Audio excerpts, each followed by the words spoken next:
All right, people, Raghav again back with another session for today. With me, I have Ganesh Shankar, who is the CEO and one of the founders of RFPIO, an industry leading software for response management. With many laurels under his belt, he was recently named as Entrepreneur of the Year for 2020 by Ernst Young. Today, he's going to be giving us lessons from building RFPIO. With that, Ganesh, the stage is yours. Take it over. Thank you. Raghav, can you confirm if you can see my screen? Oh yeah, totally. Still waiting on you to share that, I guess. Yeah, there we go. I can see your presentation, and boom, you're good to go. Awesome. Thanks, Raghav. I appreciate the introduction. Again, hello, folks. My name is Ganesh Shankar. I'm one of the co-founders and CEO of RFPIO. Pretty excited to be in front of the SaaS community, especially out in India. I see a lot of momentum that is happening. So I'm pretty excited to share the experience that we as a startup or a company experience, and obviously take it with a grain of salt because this is more in line with our experience.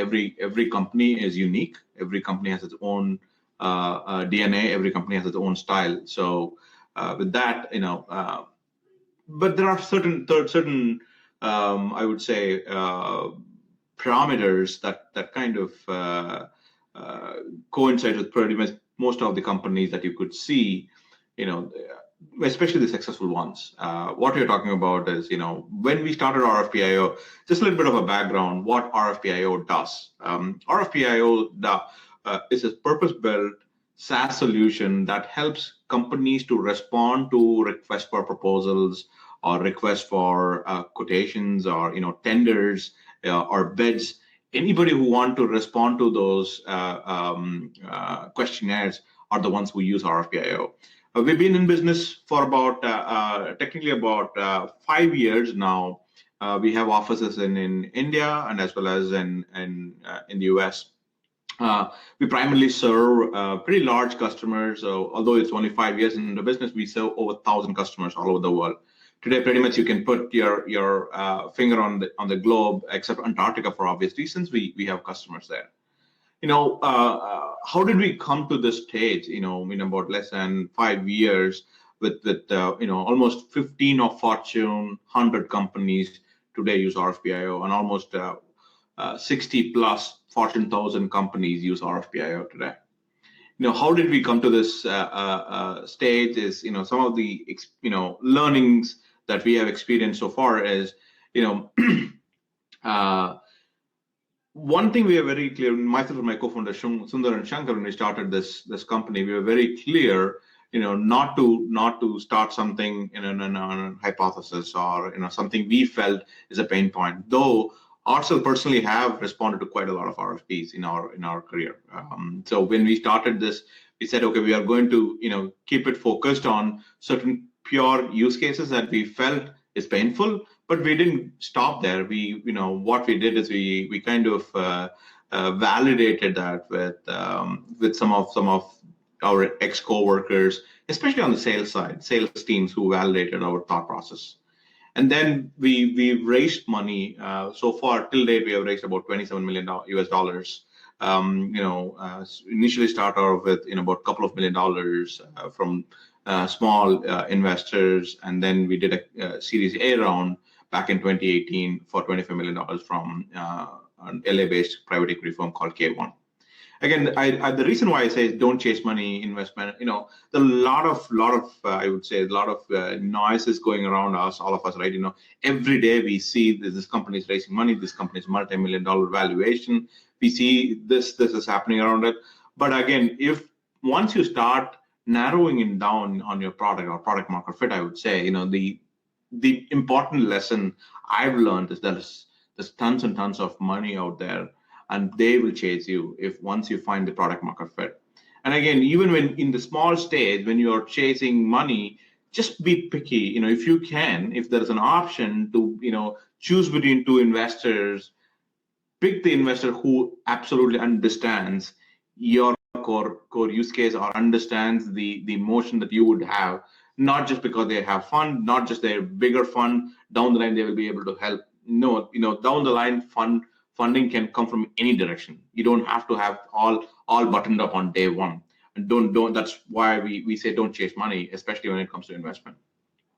Make an impact in your own way means a lot to us, because when I say make an impact in your own way, you have to create a, today in this world, I see a lot of B2C products and B2B products. I'm very passionate about developing or building a B2B product, because my experience or my background is all about B2B.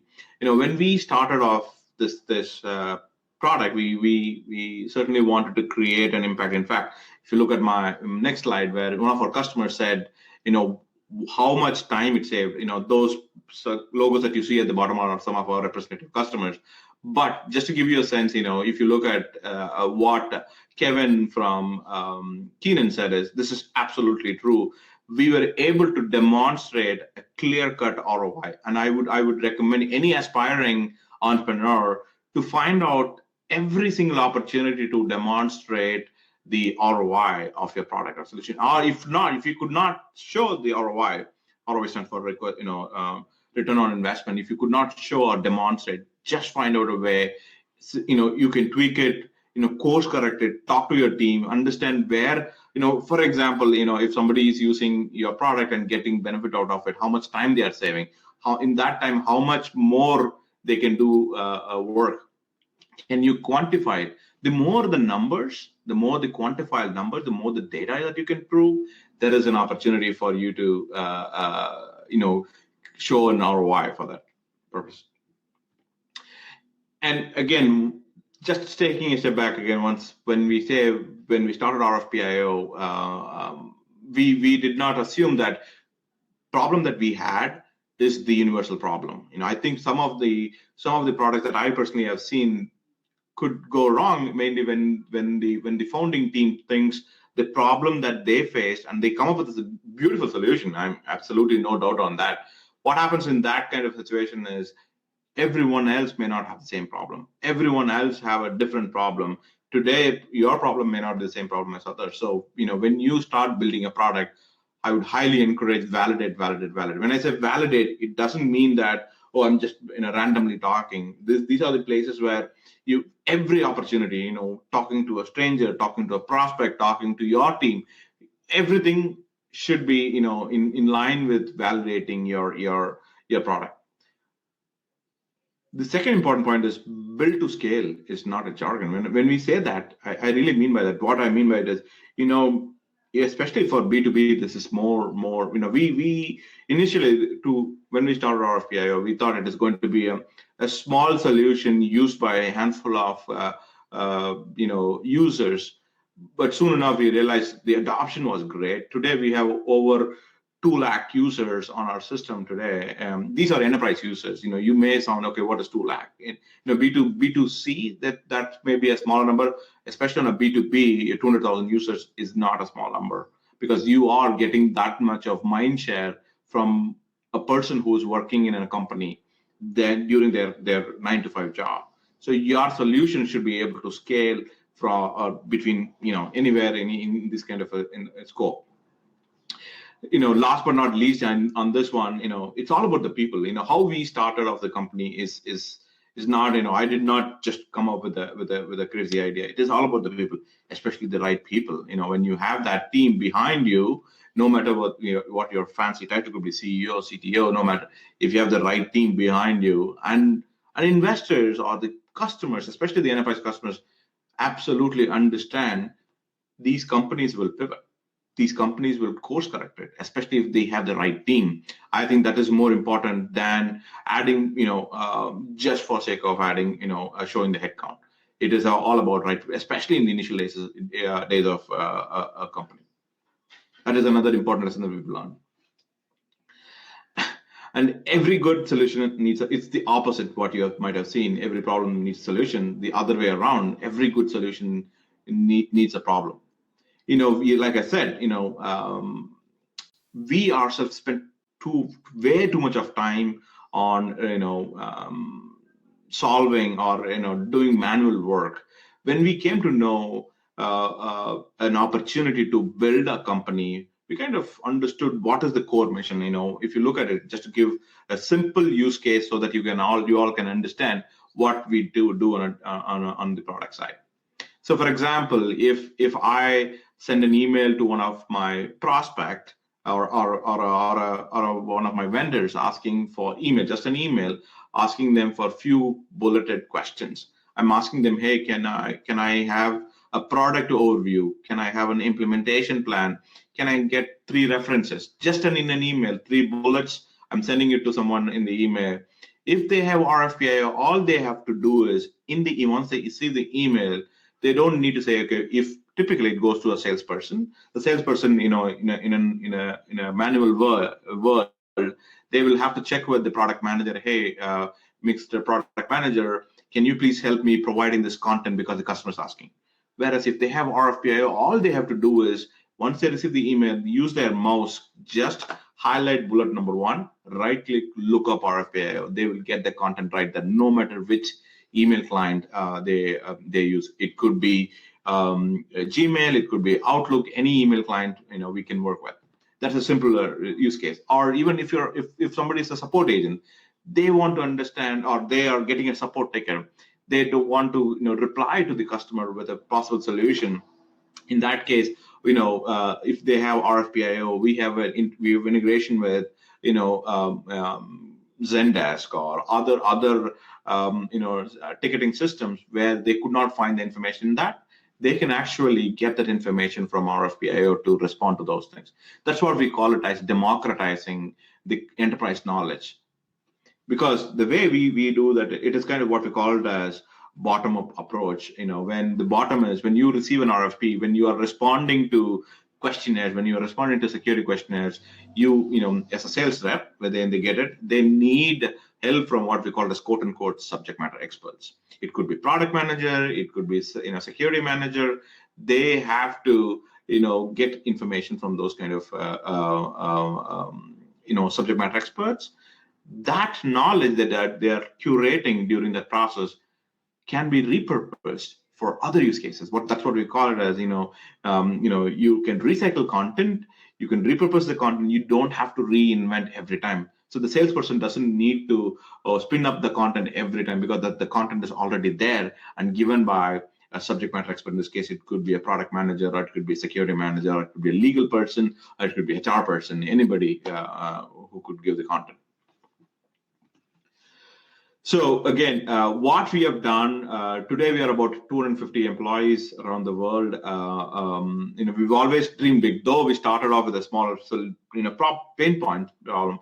We always dreamed big. We always had a vision of taking this longer term approach of creating a sustainable business. And even at that time, soon we realized, one size does not fit all. Especially in a enterprise world, every enterprise customer is going to look for different solutions. At the same time, don't customize too much. Don't customize, especially in a SaaS product. It is very difficult to customize and give to customer A versus customer B. What we have done as a company, we have a single solution that could be configured, not customized, configured to meet the needs of various customers. Again, when we worked with Visa, they had a set of requirements. When we worked with Microsoft, they had a certain. But end of the day, the engineering team, what we have developed is one product.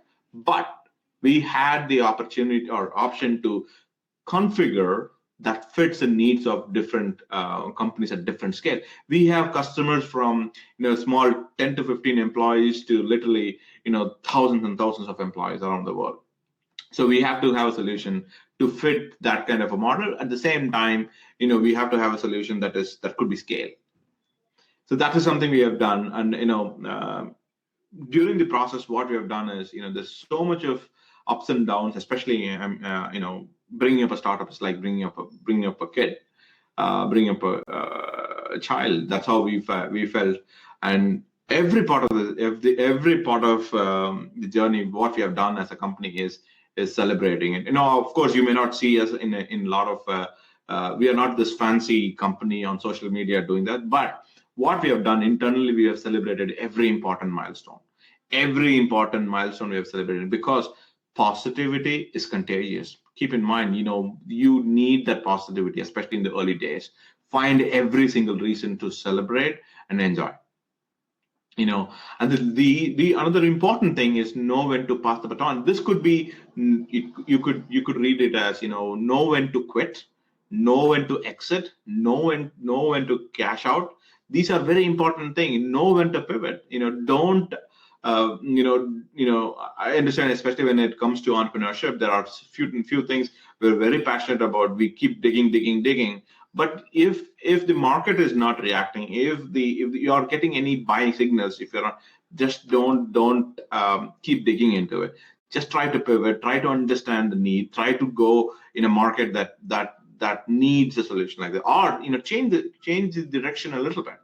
That is more important. Just you need to another mantra, as I would say, is fail fast and learn fast. It's okay to fail, but just keep the mind open. Don't take it in a way that, okay, this is something I founded, I want to make it success. Absolutely, everybody want to make their own product or an idea a success.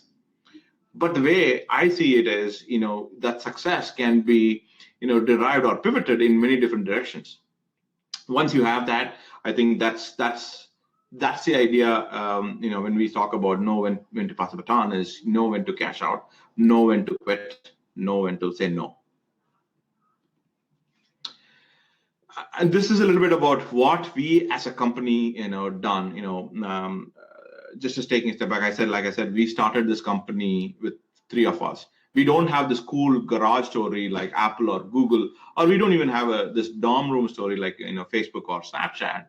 This is truly a case where 3 of us had the pain point that we have been living on a day-to-day basis, and the problem that we were facing on our primary job was affecting my day job when I was working. Then we formed a team between the 3 of us, Sundar, Shankar, and I. We formed it, and we said, okay, we are going to analyze this market, and we dug deeper, and that's when we found that it's not enough players in the space, and quite not connecting. Even there are small players, but they were not connecting the dots. And that's when today we are the leading player. We like I said, we have over 1,000 customers across the world. We are leading the space. Actually, we are the youngest kid in this whole ecosystem of response management software. We came in late, but we are leading the space. Again, when we started, the inspiration, we derived, certain values. There is a DNA of RFPIO. We came up with 5 key pillars, and those are values, cultural values. I don't have that in the slide, but the idea there is, what is that we as a company, we did not do it upfront in the process. Almost after 4 years of our existence into the business, we look back and discuss, okay, what are the things as a company we valued. One of my mentors, they said, if you, even it is true for most of the companies, if you look at it, I'm not saying companies who don't have value won't succeed. It is not the case. But the chances of companies who had a defined values, the success ratio is higher than the companies who did not have any values. Again, the values don't get into this idea of, okay, get into a conference room, take your sticky pad, write up some fancy terms, and become an idea. No, that's not like teamwork or trustworthiness. Those are great points, but look what your company values more. Again, it may not be on day one. After a few years, you will be absolutely able to pinpoint. For us, there are 5 key values that we cherish. For sake of time, I'll quickly glance through that. The first one we call it as GID. GID stands for get it done attitude. We always like to get things done. We don't like to slack. We don't like to put it on a back burner. We always have an attitude of get it done. S4. The second value is we call it as an S4. That's what even at the airport, when I came to the US for the first time, at Seattle airport, they announced that if you see something like an unattended bag, please say it. S4 stands for within RFPIO, say, if you see something, say something. So, no matter what department you are, if you are seeing something which is not correct, if you see something which is great, you better say it. That's the whole idea. And we have another value called GBT. GBT stands for give back time. And again, our whole mantra is giving back time to investors, customers, employees, partners. How can we give back few minutes of time to those entities? The fourth one is BAN. BAN stands for Be Agile and Nimble. We always been an agile company, and we always will be nimble, no matter how big we get. That's our core value. Last but not the least, core value is DMC. DMC stands for Don't Mess with Customer. That's one of the core pillars, because most of the time when we meet with customers, sometimes especially when you have large volume of customers, we take customers for granted. That's not the idea. So we keep reminding ourselves, don't mess with customer, is truly we mean by that. We don't want to mess with, because those customers are the ones who are paying our bills, keeping our lights on. We don't want to mess with them. Last thing, how did we grow? The people we hired made a huge difference. It could be, like I mentioned a few names here, Emmanuel and Mitchell, who joined us in the very early on. Again, we could see the passion on them. They did not come for the 9-to-5 paycheck. But we started off very small. We worked it off an 85 square foot office, and but the small it is, but it is mighty. It is big. Today, even during the pandemic, we grow the company, almost double the company in last 1 year. When we started this 2020 January, we were about 95, 98 to 98 employees. Today, 1.5 years into this pandemic, we are almost 250 employees. So where we are heading, we as a company are in the process of creating this category called response management, and that's where we see the future. Response management is essentially allowing companies to use the enterprise knowledge that they're collecting during the whole journey, and how can I repurpose that content. With that, I'll end the session. Thank you so much. Appreciate everyone's attention here. Happy to take any questions.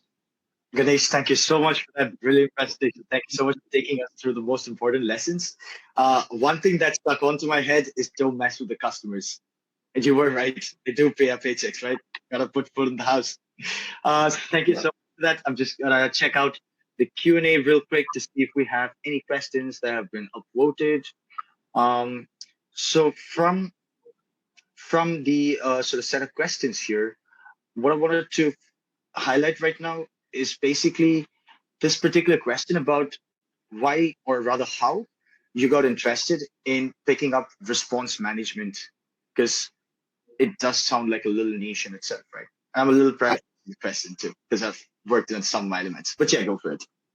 Yeah, I would highly encourage all to read the book called Play Bigger. So if you look at it, right, there are places where companies created this category. We saw an opportunity to create a category called response management. Response management, in a very simplistic term, right? Anything that you as a company respond. So Raghav, tomorrow, today, if I'm becoming your customer, you have to send out to me some information. That is response management. You may not have every information, but you may have to collect it from your subject matter expert. It could be a product manager, or it could be your legal team. You have to send. Again, that's when our idea is to manage the communication from internal teams to the external world. It could be, during the pre-sales and post-sales process. That's how we kind of got, and we were, we saw an opportunity to create a category here. That's when we said, okay, response management is a great category, and that's when we picked it up. And from the looks of it, looks like you guys are trailblazing your way through the category as well. So with that said, that's Ganesh Shankar for you guys, CEO of RFPIO, Response Management Software. Thank you so much for